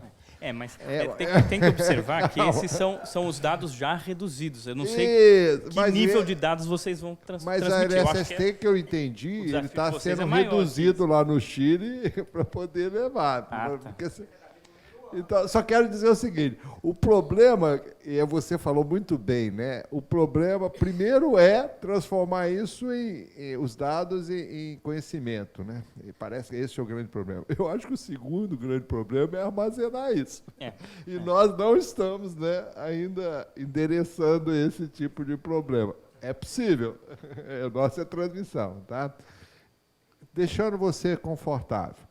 Eu acho que nós estamos preparados para o 300, para o 15, para o 12, para transmitir e dar conectividade nacional e internacional. Nós estamos ativando 100 GB para o Rio e São Paulo. Em São Paulo sai a saída internacional em 100 GB. Também para cima nós estamos ativando Rio, né? Nós estamos, mas vai Fortaleza, Salvador já está em 100 GB, ou seja, também dá para pegar o cabo lá em 100 GB. O problema teu principalmente, transformar em conhecimento, e acho que os professores também iam armazenar, entendeu? Perfeito. É bom saber que... Mas é muito bom ouvir isso e sentir, isso nos deixa muito entusiasmados. Esteja certo disso, tá? Muito bom. Tá? E, de fato, em particular para o Open Universe, essa questão de conectividade, pode ser que a gente venha a interagir mais, porque a ideia é criar mais nós no Brasil para o Open Universe. Por enquanto tem o CBPF ativo, mas, por exemplo, o INPE já formalizou que vai participar. Então, conforme outras instituições participam, talvez a gente acabe conversando mais sobre... Conte conosco. Ótimo, Muito obrigado. bom. Isso. Vamos Obrigado. continuar nossa conversa no Coffee Break. Eu só lembrando agora, para quem não estava no início, ele citou o Clécio. Ele citou o Clécio, que faria a próxima palestra, que o projeto dele envolvia inteligência artificial. Infelizmente, teve um falecimento na família e essa palestra foi cancelada. Obrigada. Vamos para o Coffee Break? Obrigado pelo convite.